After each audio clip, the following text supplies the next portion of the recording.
같이 한 목소리로 합독하도록 하겠습니다. 항상 기뻐하라, 쉬지 말고 기도하라, 범사에 감사하라. 이것이 그리스도 예수 안에서 너희를 향하신 하나님의 뜻이니라. 아멘.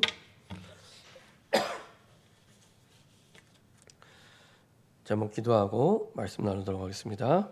전능하신 하나님 감사드립니다. 우리를 축복하시고 부르시고 인도하사 전심으로 여호와를 바라볼 때 우리의 회개를 받으시고 그리고 우리의 삶을 온전한 번제의 축복 속에 새로운 주의 복음을 위한 시작이 될 수 있도록 온전히 우리 인생을 복음 때문에 드릴 수 있도록 인도하여 주심을 감사드립니다. 그리스도의 완전한 속죄와 그 헌신을 기억하며 십자가의 그 복음과 그 축복을 기억하며 날마다 예수가 그리스도 되심을 믿는 믿음 속에 우리의 삶과 인생이 세워지게 하여 주옵소서. 예수아버지 하나님, 주님을 향하여 확정하며 날마다 주님을 향하여 전심으로 바라보고 기도할 때 에베네셀의 은혜가 날마다 우리 현장에, 우리 삶에, 우리의 상황에 임하게 됨을 체험하고 확인하며 하나님께 영광 돌리게 하여 주옵소서. 우리의 과거에 대한 늘 감사하게 하시고 우리의 현재에 대해 기뻐하게 하시고 미래에 대해 확신하며 가는 그 은혜의 주역이 되게 하여 주옵소서. 감사드리며 주 예수 그리스도의 이름으로 기도합니다. 아멘. 우리 좌우에 계신 분과 인사하겠습니다. 예수님은 그리스도이십니다. 우리 한 번 더 인사드리겠습니다. 전심으로 여호와를 바라보면 됩니다. 예, 우리 오늘 제목을 가지고 한번 인사하겠습니다. 참된 감사 회복은 모든 것 회복입니다.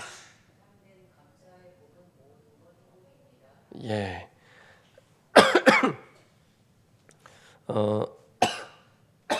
하나님께서 지난 한 주간 또 한 해 동안 참 많은 응답과 은혜를 주셨고 주시고 계십니다. 그래서 참 올해에는 많은 은혜와 응답을 주셨구나 돌아보게 되고요. 인도받게 됩니다. 그리고 그 은혜와 응답의 시작이 어디인가 보니까 내가 주님을 바라볼 때였습니다. 내가 주님을 바라볼 때 그때 하나님은 일하기 시작하시고 역사하기 시작하십니다. 내가 전심으로 여호와를 바랄 때 하나님은 하나님의 전능하심으로 우리에게 역사하시고 인도하십니다.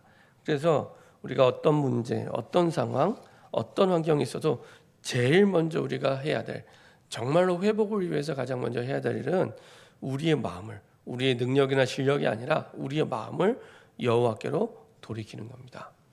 우리의 마음을 여호와께로 돌이키는. 그걸 보고 우리는 회개라고 합니다. 회개. 내가 가던 길, 내가 생각하던 대로, 내가 판단한 대로, 내가 느끼는 대로, 내가 보는 대로, 내가 들리는 대로 가던 길을 멈추고 내가 여호와께로 향할 때 그걸 돌이키는 거죠. 특별히 그 여정 속에 우리 안에 다른 우상들이 있었음을 확인하게 됩니다. 내 안에 많은 그리스도보다 앞선 다른 것이 주인 돼서 내 삶을 끌고 가고 있었구나. 그걸 보게 됩니다. 그 우상 중의 우상은 뭐냐? 나. 우상 중의 우상은 나예요. 그래서 내가 보는 대로, 내가 느끼는 대로, 내가 생각하는 대로, 내 경험대로, 내 판단대로 가요. 내가 우상인지 모르고 갑니다. 내가 맞다고 생각하고 갑니다. 근데 성경은 다시 한번 얘기합니다. 너희 마음을 여호와께로 돌이키라.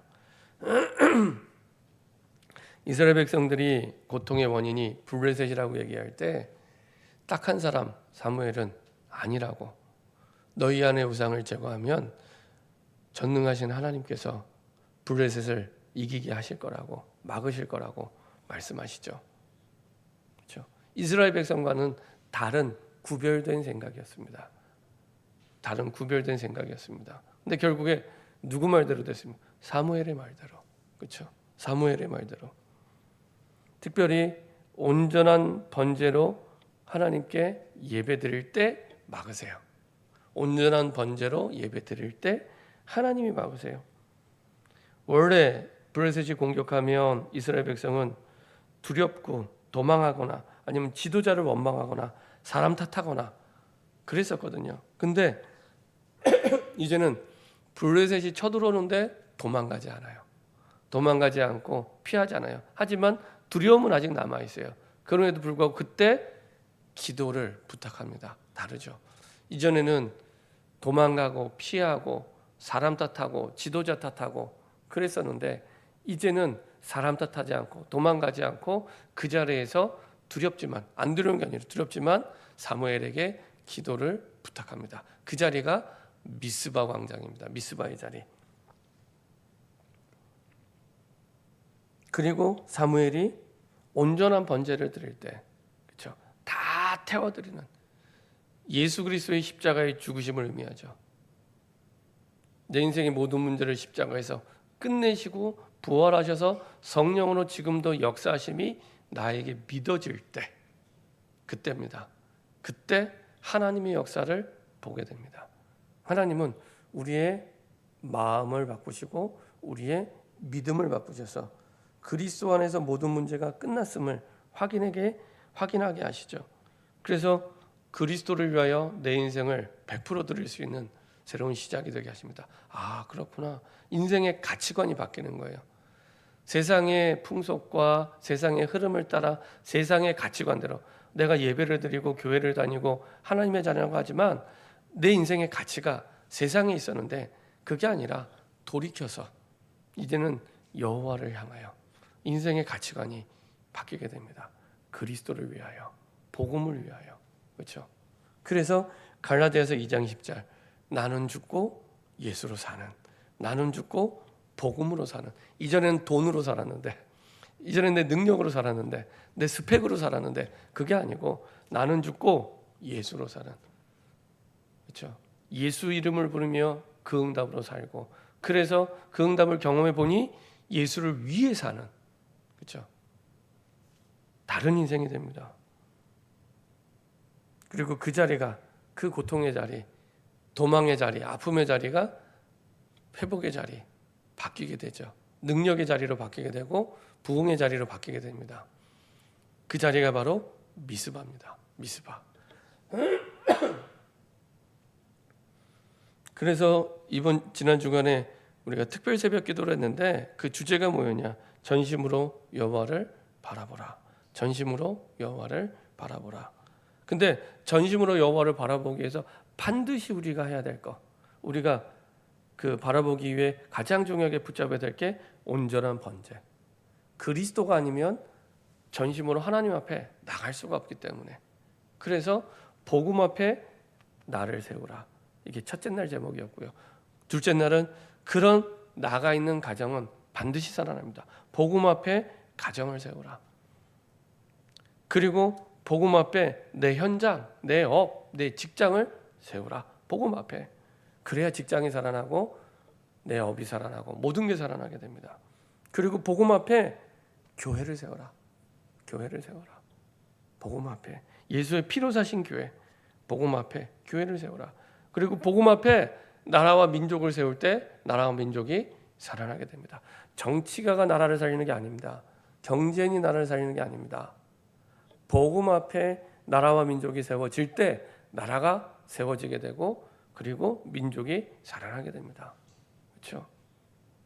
그래서 이 복음 앞에 나를 세운다는 것은 복음의 말씀에 내가 순종할 때, 복음의 말씀에 내가 순종할 때, 그렇죠? 그래서 신명기 28장 1절부터 14절까지가 다섯째 날 본문이었는데요. 하나님이 복을 말씀하십니다. 복, 모세를 통해 복을 얘기하시는데요. 그 복은 간단합니다. 복은 간단합니다. 하나님의 말씀에 순종하면 복이 따라오게 돼요. 하나님의 말씀에 순종하지 않으면 사실은 복이 아니라 저주와 재앙이 임하게 됩니다. 이게 신명기 28장입니다. 이제 가나안 땅 약속의 땅에 들어가서 살아야 될 이스라엘 백성들에게 전달한 내용이죠. 한번 볼까요? 신명기 28장 한번 보도록 하겠습니다.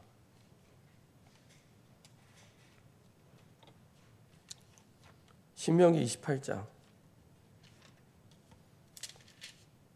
성경 창세기부터 출애기까지 똑같이 말씀하시죠.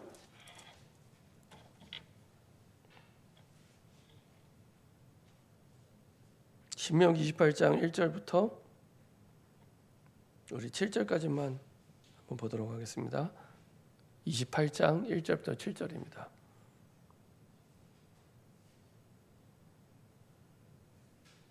신명기 28장 1절부터 7절까지 28장 1절부터 7절까지 신명기 28장 1절부터 7절까지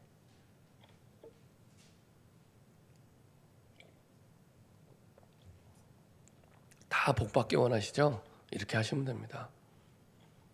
자, 천천히 한 목소리로 우리 합독하도록 하겠습니다. 내가 내 하나님 여호와의 말씀을 삼가 듣고 내가 오늘 내게 명령하는 그의 모든 명령을 지켜 행하면 내 하나님 여호와께서 너를 세계 모든 민족 위에 뛰어나게 하실 것이라. 내가 내 하나님 여호와의 말씀을 청종하면 이 모든 복이 내게 임하며 내게 이르리니 성읍에서도 복을 받고 들에서도 복을 받을 것이며 내 몸의 자녀와 내 토지의 소산과 내 짐승의 새끼와 소와 양의 새끼가 복을 받을 것이며 내 광주리와 떡반죽 그릇이 복을 받을 것이며 내가 들어와도 복을 받고 나가도 복을 받을 것이니라. 여호와께서 너를 대적하기 위해 일어난 적군들을 내 앞에서 패하게 하시리라. 그들이 한 길로 너를 치러 들어왔으나 내 앞에서 7길로 도망하리라. 28장 1절에 보면은 내가 내 하나님 여호와의 말씀을 삼가 듣고 내가 오늘 내게 명령하는 그의 모든 명령을 지켜 행하면, 그렇죠? 한마디로 청종하면, 듣고 따라가면, 그거 말고는 아무 조건이 없습니다. 여러분들이 복받을 조건 아무것도 없습니다. 하나님의 복음의 말씀을 듣고 따라가면 요겁니다. 듣고 따라가면. 창세기부터 요한계시록까지 똑같아요. 한번 볼까요? 요한계시록. 자, 요한계시록 1장 3절입니다. 맨 뒤편 요한계시록 1장 3절.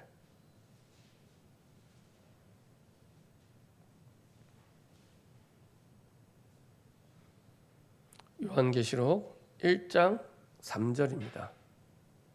요한계시록 1장 3절입니다.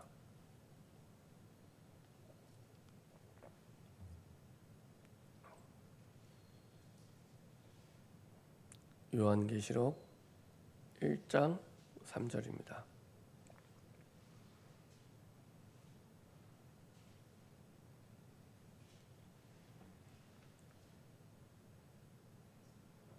자, 다 같이 한 목소리로 천천히 합독하도록 하겠습니다. 이 예언의 말씀을 읽는 자와 듣는 자와 그 가운데 기록한 것을 지키는 자는 복이 있나니 때가 가까움이라. 이 예언의 말씀을 어떻게 해야 된다고요? 읽는 자, 듣는 자, 그 가운데 기록한 것을 지키는 자. 똑같아요. 청종하라는 겁니다. 듣고 따라가라. 믿어야 따라가는 거거든요. 진짜 믿은 거죠. 그냥 믿은 게 아니라 진짜 믿은 겁니다. 근데 언제 믿음이 들어요? 들을 때. 믿음은 들음에서 나고 들음은 그리스도의 말씀이라. 내가 복음의 말씀을 들어야 믿음이 생기죠. 그래서 말씀을 듣고 따라갈 때 그겁니다. 내 스펙도 아니고 능력도 아니에요. 그렇죠? 내 환경, 조건 아닙니다. 그래서 28장 신명기 28장 6절을 보면 내가 들어와도 복을 받고 나가도 복을 받고 이렇게 얘기하잖아요. 그는 상황과 위치와 상관 없다는 겁니다. 왜냐? 하나님이 주시는 복은 절대 복이기 때문에, 절대 축복이기 때문에 상황이 어려우면 하나님이 못 주시고 상황이 쉬우면 하나님 주시고 그런 거 없습니다. 하나님의 뜻이면, 주의 말씀이면 하나님은 축복하시고 하나님의 뜻이 아니면 축복하지 않고 그 기준이지, 우리가 형편과 사정 상황, 뭐 나이 따라 상황 따라 환경 따라 이것 따지지 하나님은 조건이 없습니다. 하나님은 조건이 없습니다. 그래서 내가 들어와도 복을 받고 나가도, 왜 그러냐? 창세기 12장 1절부터 3절 아브라함을 복으로 축복하셨거든요. 네가 복이야. 네가 복이기 때문에 네가 가는 모든 곳이 복을 받게 되어 있는 겁니다. 복의 근원이라고. 우리의 영원한 복의 근원은 하나님이십니다. 그래서 모든 참된 복은 위로부터 오는 겁니다. 위로부터. 그래서 위로부터 참된 복이 오는데 그 복을 누리는 방법이 복의 영원한 근원 되시는 하나님의 말씀을 청종하는 겁니다. 듣고 따라가는 겁니다. 그게 복이 되는 겁니다. 그렇죠? 그래서 내가 정말로 복음을 알고 믿고 있다면 말씀을 청종하는 게 그 사람이 모든 가는 곳마다 하는 일마다 복을 받게 되는 축복과 응답이 되죠. 내가 복을 받고 가정과 현장과 교회와 나라 민족이 복음 앞에 복음을 위해 하늘의 복을 누리게 됩니다. 그렇죠? 너무 중요합니다. 그렇게 되니까 항상 기뻐하게 되는 거예요. 항상. 불신자는 항상 기뻐하는 게 불가능합니다. 자, 제가 질문 하나 할게요. 자, 항상 기뻐하라고 했는데 항상이 힘듭니까? 기뻐하는 게 힘듭니까? 어느 게 더 힘들까요? 항상이 이쁠까요? 힘들까요?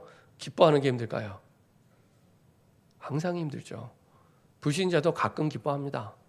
불신자도 가끔 기뻐합니다. 근데 항상 기뻐하지는 않습니다. 왜냐? 불신자의 기쁨은 조건부 기쁨이에요. 조건부 기쁨. 내가 좋아야 기뻐요. 아무리 다른 사람이 좋은 일이 생겨도 내가 좋아야 기쁘고요. 내 상황이 기뻐야 기쁜 거예요. 거기는 항상 조건이 달려 있습니다. 조건부 기쁨입니다. 그래서 항상이 안 됩니다. 불신자는. 그렇죠? 내 마음에 맞아야 기뻐요. 그러다 보니 업앤다운이 계속 되네요. 막 기뻤다가 슬펐다가 기뻤다가 슬펐다가 업앤다운이 계속. 그 말은 무슨 말입니까? 항상 기뻐하려면 내가 바뀌어야 되는 거예요. 내가. 우린 자꾸 상황, 조건, 사람 이거 따지잖아요. 그거 아니란 얘기입니다. 내가 바뀌어질 때 가능합니다. 자, 우리 마태복음 13장 44절 한번 볼까요?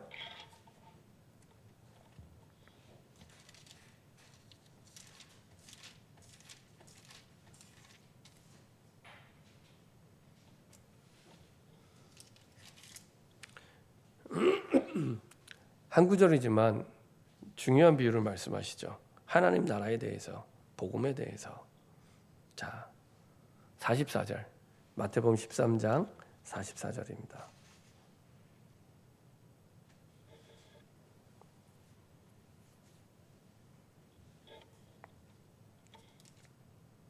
같이 한 목소리 합독하겠습니다. 천국은 마치 밭에 감추인 보화와 같으니 사람이 이를 발견한 후 숨겨두고 기뻐하며 돌아가서 자기의 소유를 다 팔아 그 밭을 사느니라. 천국에 대한 비유인데요. 그래서 하나님이 우리를 항상 기뻐하게 하기 위해서는 뭘 바꿔주시냐? 우리의 눈을 바꿔주시는 겁니다. 왜냐? 세상 사람들은 지금 여기 비유를 보면요. 지금 보세요. 천국은 마치 밭에 감춘 보화 같으니 사람이 이를 발견한 후 숨겨두고 기뻐하여 돌아가서 자기의 소유를 다 팔아 그 밭을 사니라. 사람들은 그 밭을 봐요. 보화를 본 게 아니라. 그러니까 사람들 어떻게 생각합니까? 그 밭보다 네 소유가 훨씬 가치 있는데 왜 그 소유를 다 팔아? 이렇게 얘기를 합니다. 제가 이제 그 신학대학에 가고 신학대학원 갈 때 저희 형님이 한 말이 있어요. 야, 또 그렇게 비싼 등록금 내고 공부했으면 나가서 돈 벌어야지. 왜 또 목사가 되겠다고, 목사가 되겠다고 또 신학대학원을 가냐?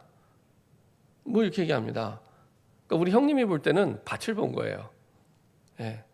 하나님 나라를 본 게 아니라 밭을 본 거예요. 아무 가치가 없는 거예요. 너 그렇게 해서 어떻게 세상 살아갈래?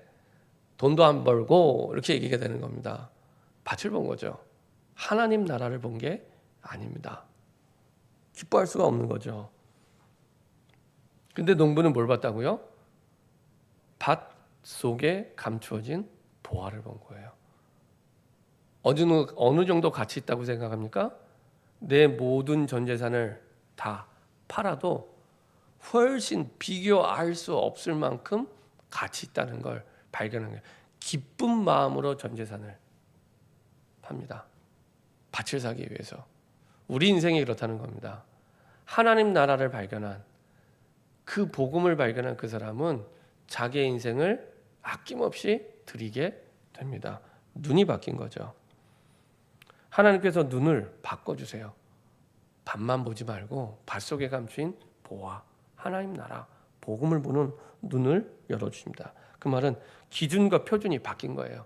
내가 세상의 기준으로 살고 세상의 표준으로 살았는데 바뀐 거예요. 어떻게 해요?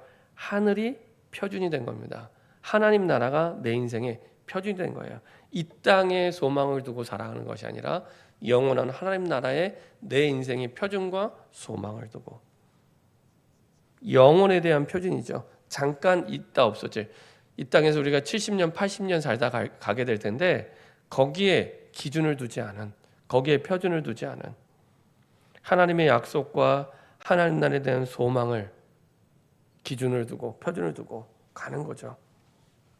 그렇죠? 이렇게 되기 위해서는 내 힘으로 할 수 없습니다. 하나님의 은혜가 임할 때 가능합니다. 진짜 하나님의 은혜가 임할 때, 내 노력으로 하는 것이 아니라 하나님의 은혜가 임할 때. 자, 그 기쁨, 우리가 오늘 항상 기뻐하라 말씀, 기쁨을 헬라어로 카라라고 합니다. 카라. 그 댄스 걸그룹 가운데도 카라가 있는데 그런 의미로 지었는지 잘 모르겠어요. 근데 하여튼 기쁨은 카라입니다. 카라. 그리고 은혜를 카리스라고 합니다. 헬라어로 카리스. 그 이집트의 카이로라고 있죠. 카이로. 카이로 아세요? 다 모르시는 것처럼 아무 대답을 안 하시는데 카이로 아시나요? 카이로의 뜻이 뭘까요? 카이로. 예, 그 제가 말씀드린 단어가 힌트입니다. 카이로. 예, 카라, 카리스. 기쁨의 도시라는 뜻입니다. 기쁨의 도시. 카이로. 로스앤젤레스 하면은 천사의 도시라고 하잖아요. 로스앤젤레스 하면 천사의 도시. 우리 미국역에 천사의 도시 있는데 로스앤젤레스의 뜻이 천사의 도시거든요. 근데 카라나 카리스가 이 말의 뿌리가 같아요. 어원이 같은 데서 나온 겁니다. 그 말은 카리스가 될 때 카라가 되는 거예요. 하나님의 은혜가 임할 때 진짜 우리의 기쁨이 생기게 됩니다. 하나님의 은혜가 임할 때. 이거는 세상이 알지 못하는 기쁨이죠. 하나님 나라에 대한 기쁨입니다. 그래서 그때야 비로소 우리의 상황, 환경을 넘어서서 우리 기준이 바뀌는 거예요. 기쁨의 기준이, 표준이 바뀌는. 그래서 항상 기뻐하게 되는 거죠. 어떻게 우리가 항상 기뻐합니까? 슬픈 일도 있고 갈등하는 일도 있고 싸우는 일도 있는데요. 근데 우리의 눈이 바뀌고 기준이 바뀌고 표준이 바뀔 때 이게 바뀌게 됩니다. 그래서 하나님은 나를 바꾸시죠. 두 번째로 쉬지 말고 기도하라. 쉬지 말고 기도하라. 그럼 계속해서 기도하라는 얘기입니까? 그럼 저도 지금 설교하지 말고 기도해야 됩니까? 설교 딱 멈추고 계속 기도를 할렐루야 하나님 아버지 이렇게 계속 기도해야 됩니까? 그 말이 아니잖아요. 그렇죠? 쉬지 말고 기도하라는데 잠도 자지 말고 일도 하지 말고. 그래서 기도는 내 마음으로 하나님과의 영적 교제입니다. 내가 하나님을 항상 인식하고 사는 거예요. 내가 그냥 사는 게 아니라 그걸 보고 우리는 막 산다고 하는데 늘 내가 하나님 앞에서 사는 거예요. 그리고 기도는 그래서 영적 호흡이죠. 기도가 안 되면 늘 답답합니다. 문제를 만나고 갈등과 어려움을 만나면 답답해요. 왜냐? 호흡이 안 되는 거예요. 호흡이. 기도가 필요한 시간표입니다. 혹시 답답한 분 계시면 호흡이 안 되고 있는 지금. 그래서 기도가 필요한 시간표입니다. 영적 호흡입니다. 자, 에베소서 6장 18절 보면 그 기도에 대해서 잘 말씀하는 성경 구절입니다. 그래서 한 구절 안에 기도가 5번 나와요. 한번 볼까요? 에베소서 6장 18절. 에베소서 6장 18절입니다. 한 구절 안에 기도가 5번 나옵니다. 그래서 기도에 대해서 잘 설명하고 있는 성경 구절인데요.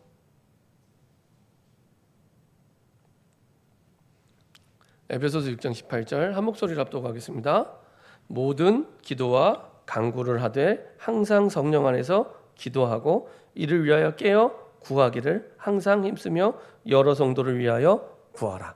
5번. 그렇죠? 모든 기도와 간구. 항상 성령 안에서 기도, 깨어 구하기를 항상 힘쓰며 여러 성도를 위하여 구하라. 5번이 나옵니다. 근데 여기서 키포인트는 뭐냐면은 항상 성령 안에서입니다. 항상 성령 안에서.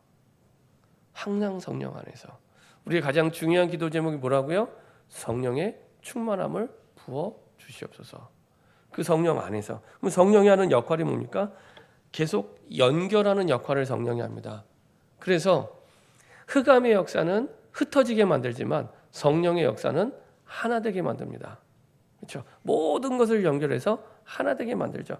바벨탑의 바벨탑의 뜻이 바벨의 뜻이 흩어진다는 뜻입니다. 흩어진다. 그래서 이 흑암이 역사하고 사단의 역사하면 사분오열되게 만들고 흩어지게 만들어요. 근데 성령의 역사는 하나 되게 만듭니다. 하나 되게 연결시켜 줍니다. 그래서 연결하는 역할을 하죠.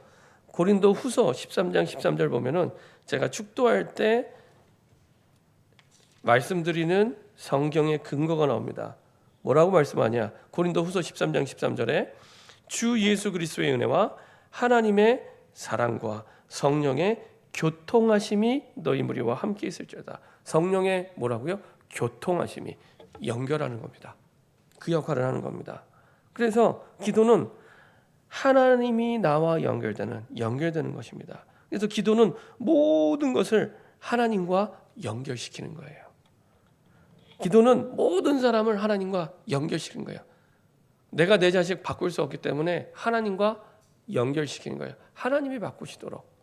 그리고 내가 하고 있는 일을 내가 바꿀 수 없기 때문에 하나님과 연결시키는 거예요. 내가 있는 상황을 내가 바꿀 수 없기 때문에 그 상황을 하나님과 연결시키는 거예요. 연결시킬 때 바뀌어지게 됩니다. 내가 바꿀 수 없는 상황, 바꿀 수 없는 문제, 바꿀 수 없는 사람을 하나님과 연결될 때 바뀌어지는 거예요. 누가복음 18장 1절부터 8절 보면은 불의한 재판장과 과부, 예수님의 기도에 대한 비유입니다.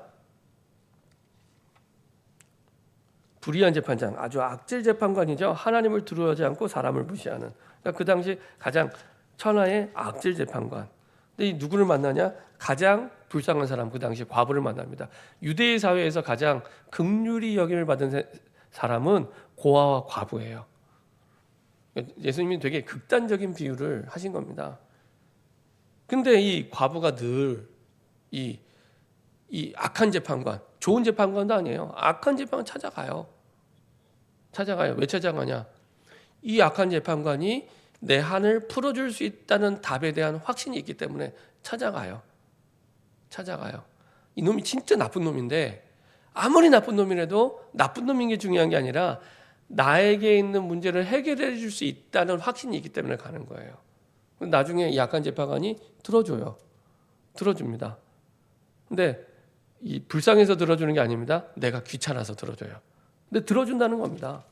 진짜 예수님이 얼마나 사람들이 기도를 안 했으면 아주 극단적인 비유를 말씀하시는 겁니다. 그 말은 지금 불의한 재판관과 이 가장 긍휼히 여김을 받아야 될 과부를 예수님이 연결시켜서 비유하시는 거예요. 하물며 중요한 거는 이겁니다. 하물며 예수님이 진짜 말씀하고 싶은 거는 하물며에서는 하물며 하나님께서 그 밤낮 부르짖는 택하신 자들의 원한을 풀어주지 아니하시겠느냐? 그들에게 오래 참으시겠느냐? 아니라는 거죠. 내가 너희에게 이르노니 속히 그 원한을 풀어주시라. 하나님도 빨리 응답 주기 원하세요. 속히 사랑하니까. 그러나 인자가 올 때 세상에서 믿음을 보겠느냐? 중요한 건 문제가 아니라 내가 하나님과 연결되면 변화될 수 있어. 하나님과 연결되면 바뀔 수 있어. 하나님과 연결되면은 응답될 수 있어. 역사하실 수 있어. 라는 믿음이 있느냐? 그 얘기를 하는 겁니다. 문제가 해결되느냐 안 해결되느냐 거기에 포인트가 있는 게 아니라 하나님과 연결되면 이 문제가 끝날 수 있냐라는 믿음이 있느냐 그거를 말씀하고 있는 겁니다. 그렇죠?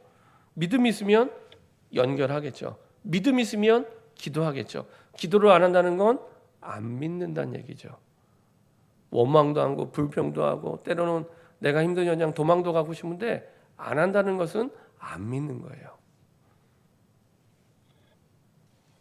하나님과 연결되면 안 풀 문제가 뭐가 있냐. 다 하나님과 연결시켜라. 하나님과 연결시키면 된다.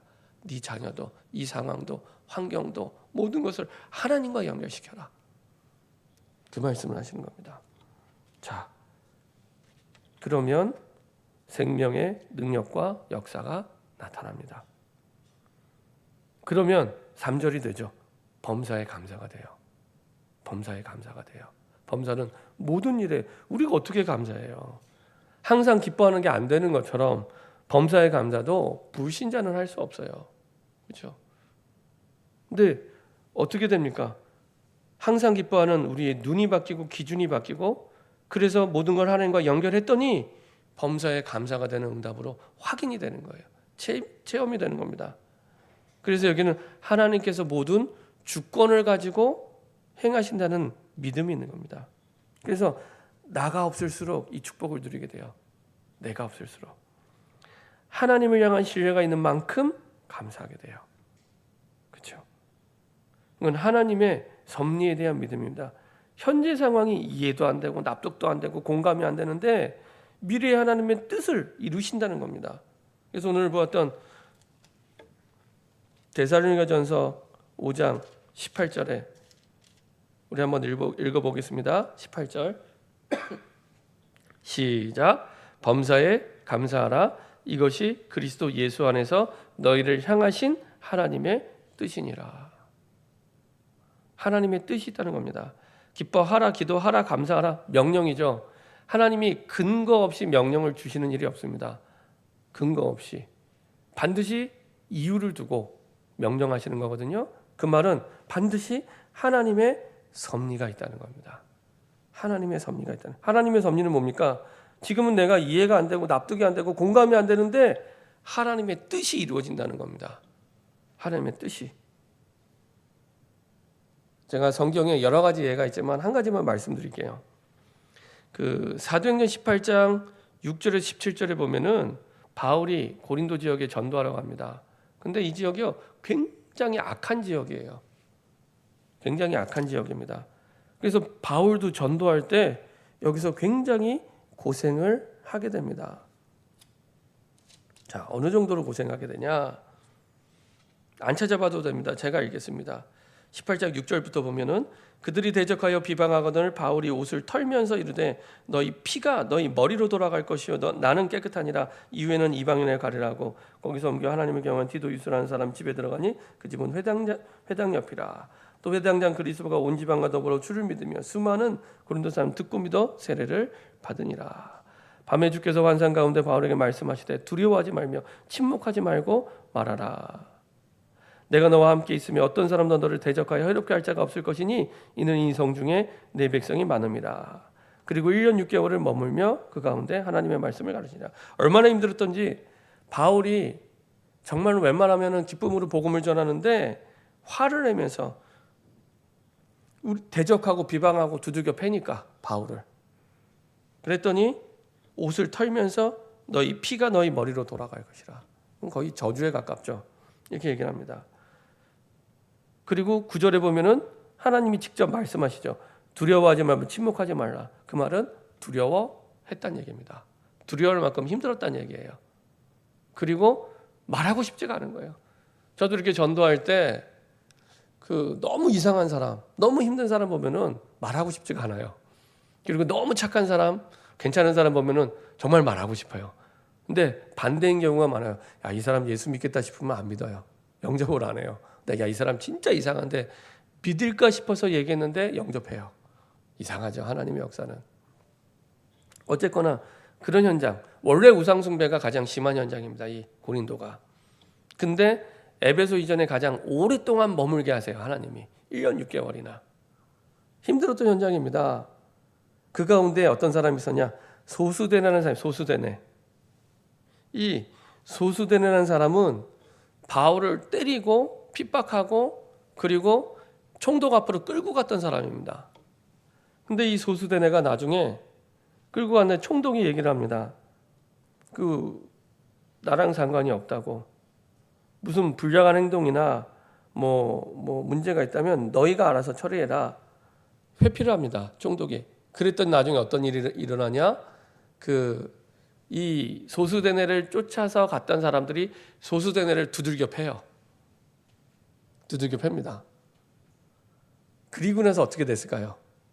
이 소수대네가 나중에 예수님을 영접하고 하나님의 자녀가 돼요. 자, 고린도전서 1장 1절만 한번 보겠습니다. 고린도전서 1장 1절.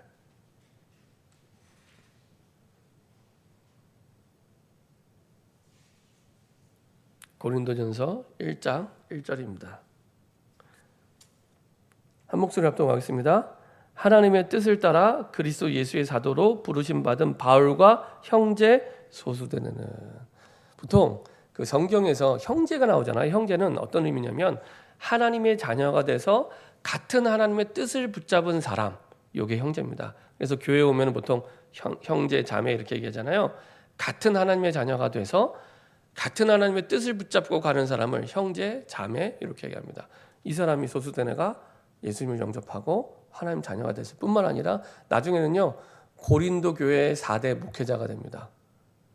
고린도 교회 4대 목회자. 1대는 바울, 그 다음에는 그 다음에 누구죠? 같이 갔던 바울의 사역자, 바울의 신라도 있었고요. 이렇게 해서 여러 사람. 그리고 누구죠? 아볼로. 그리고 나서 네 번째가 요 소수대네예요. 그러니까 고린도 교회 목회자가 되게 됩니다. 근데 이게 누구였다고요? 소수대네가 바울이 전도할 때 방해하는 정도가 아니라 두들겨 패고 그리고 그 총독 앞으로 사람들을 몰아갖고 끌고 갔던 사람입니다. 그때는 상상이나 했겠습니까? 소수대네가 이렇게 변화될 줄. 그렇죠? 이걸 보고 하나님의 섭리. 처음 소수대네가 핍박할 때는 나중에 이렇게 상황이 될 거라고는 이해되지도 않았고 납득되지도 않고 공감도 안 되죠. 그래서 내 이해와 내 기준과 표준을 빨리 내놓을수록 하나님의 응답과 축복 속으로 들어가게 됩니다. 결론입니다. 참된 감사의 회복은 모든 것이 회복되는 이유는 이 모든 것들이 우리 안 된다, 못한다, 할 수 없다는 모든 것들이 합력하여 결국 하나님의 뜻을 이루는, 선을 이루는 그 응답 속으로 들어가기 때문에 그것을 이루시게 하는 하나님이 주권을 가지고 계시기 때문에 가능한 일입니다. 그래서 우리가 해야 될 일은 범사에 감사하기만 하면 돼요. 범사에 감사. 그렇죠? 자, 그러기 위해서 먼저 우리가 확인해야 될 부분이 있습니다. 내가 하나님의 자녀라는 게 정말 믿어지십니까? 내가 하나님의 자녀라는 게. 그렇죠? 불의한 재판장과 연결되기만 했는데도 이 과부가 응답을 받게 되는데 하나님과 나와 연결된 하나님의 자녀라는 게 정말 믿어지십니까? 고린도전 12장 3절 보면은 누구나 예수 믿을 수 있지만 아무나 예수 믿을 수 없습니다. 주라 시인하는 그 사람.